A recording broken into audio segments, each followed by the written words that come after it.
ہمارے ہاں بہت قدیم سے یہ بحث ہے وحدت ادیان کی، تمام دین ایک ہی بات کہہ رہے ہیں.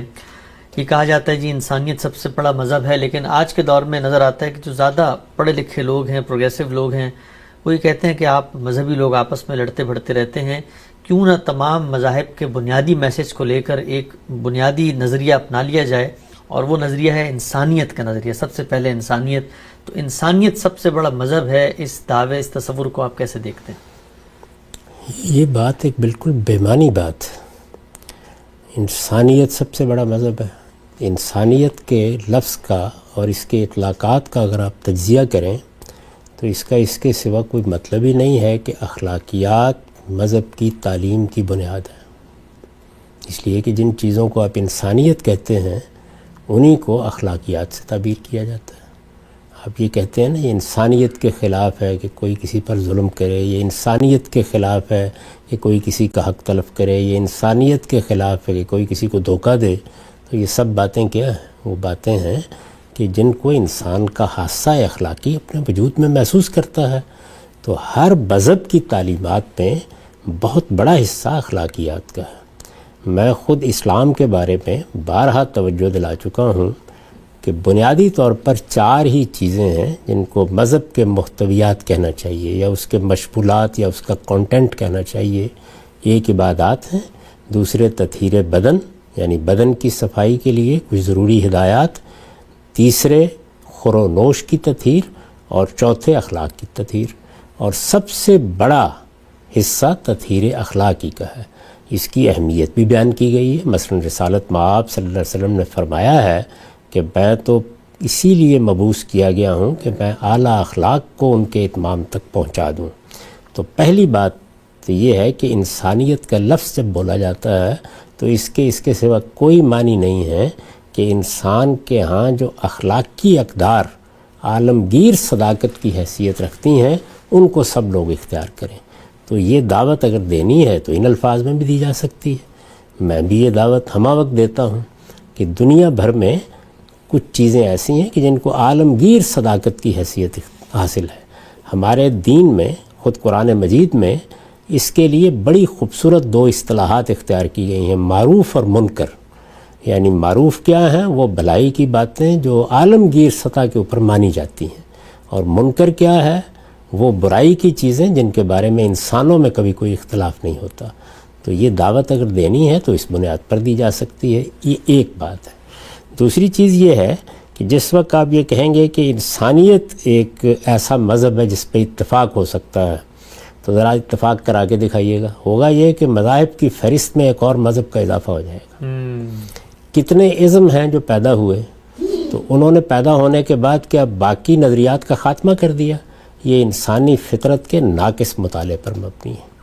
انسان اپنی ذات میں حریت رکھتا ہے، ارادے اور اختیار کی آزادی لے کر پیدا ہوا ہے. وہ اپنے فکر میں بھی آزاد ہوتا ہے، وہ اپنے عمل میں بھی آزاد ہوتا ہے.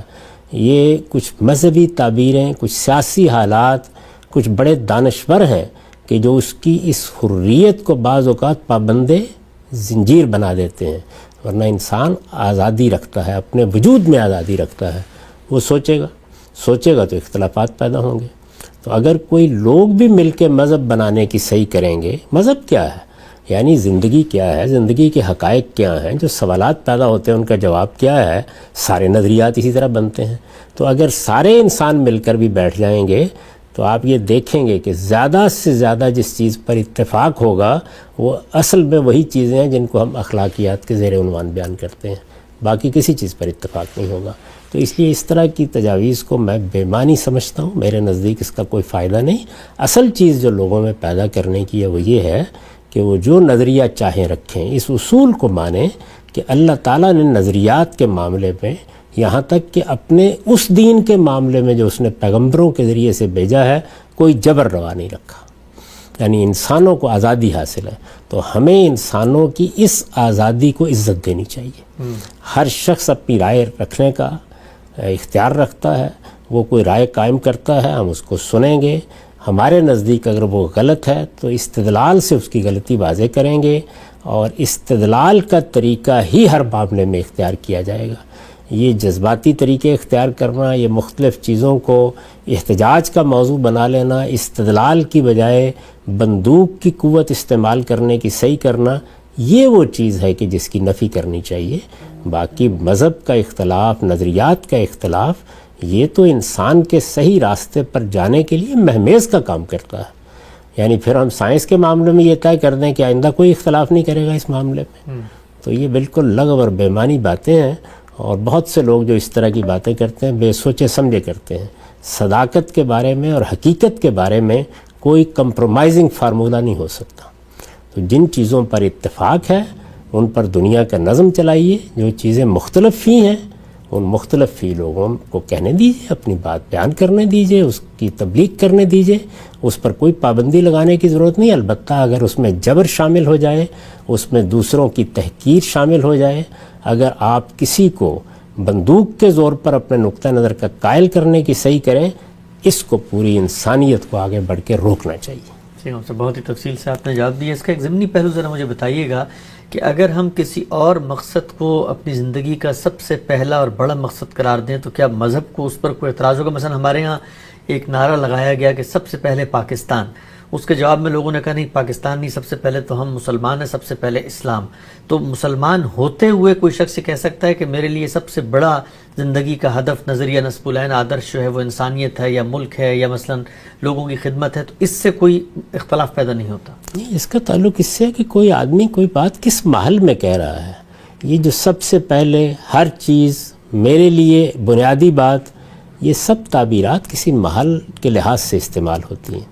یہ بالکل ایسی بحث ہے کہ جیسے مسلمانوں نے اپنے جذبات کا اظہار کرنے کے لیے قیام پاکستان سے پہلے اپنے سب سے بڑے رہنما کو قائد اعظم کہنا شروع کر دیا، تو اب بعض لوگ وہاں لغت کی کتاب کھول کے بیٹھ گئے کہ سب سے بڑا قائد تو اللہ کا پیغمبر ہی ہو سکتا ہے۔ درا حالے کہ جن لوگوں نے محمد علی جناح صاحب کو یہ لقب دیا، ان کے وہم و گمان میں بھی یہ بات نہیں تھی کہ وہ رسالت باب صلی اللہ علیہ وسلم کے مقابلے میں کوئی لقب دے رہے ہیں۔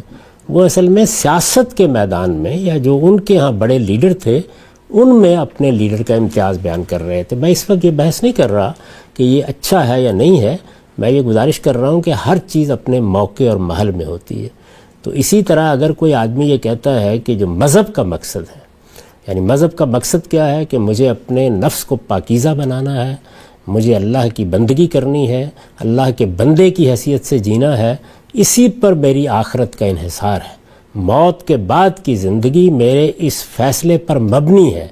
کوئی آدمی اس کی جگہ کوئی چیز لاتا ہے تو ظاہر ہے کہ پھر وہ مذہب کو چھوڑ دیتا ہے، پھر تو اس کے اوپر گفتگو ہوگی۔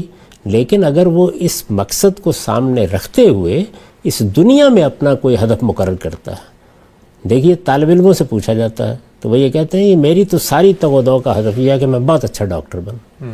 تو اب اس موقع پر جب یہ جملہ بولا جاتا ہے تو اس میں مذہب کی نفی مقصود نہیں ہوتی، یا کسی اور میدان میں اپنے مقاصد کی نفی مقصود نہیں ہوتی۔ بارہ ایسا ہوتا ہے کہ ہم یہ کہتے ہیں کہ میری والدہ بہت بزرگ ہیں، انہوں نے ہمیں بڑی محبت سے پالا تھا، میرے تو شب و روز کی تگ و دو کا حاصل یہ ہے کہ میں ان کی خدمت کروں۔ تو یہ ایک محل میں بولے جانے والے جملے ہوتے ہیں، ان کو زبان کے اسلوب پر سمجھنا چاہیے، نہ کہ ہر وقت آپ اعتراض کا لٹھ لے کے ان کے پیچھے پڑ جائیں۔ لیکن اگر فی الواقع کوئی آدمی یہ کہتا ہے کہ مذہب میرے لیے کوئی حیثیت نہیں رکھتا اور میرے نزدیک مذہب کے مقاصد کوئی ایسے مقاصد نہیں ہے کہ میں انہیں اپنے مقاصد بناؤں، تو وہ اپنے ایک نقطہ نظر کا اعلان کر رہا ہے، اس سے ہم اختلاف بھی کریں گے اور یہ بتائیں گے بھی کہ مذہب تو اس دنیا کے اندر انسان کی سب سے بڑی رحمت ہے۔ اسی نے در حقیقت ہمیں یہ شعور دیا ہے کہ موت پر زندگی ختم نہیں ہو رہی، ہمارا ایک پروردگار ہے اور ہم اس کی بارگاہ میں موت کے بعد اٹھنے والے ہیں۔ اس سے بڑی انسانیت کی کوئی خدمت نہیں ہو سکتی جو مذہب نے کی ہے۔ باقی رہ گئے یہ احمقانہ قسم کے معاملات اور بعض جاہل لوگوں کے مطالبات، تو اس کو ایک طرف رکھ دینا چاہیے، یہ دنیا میں کہاں نہیں ہوتے۔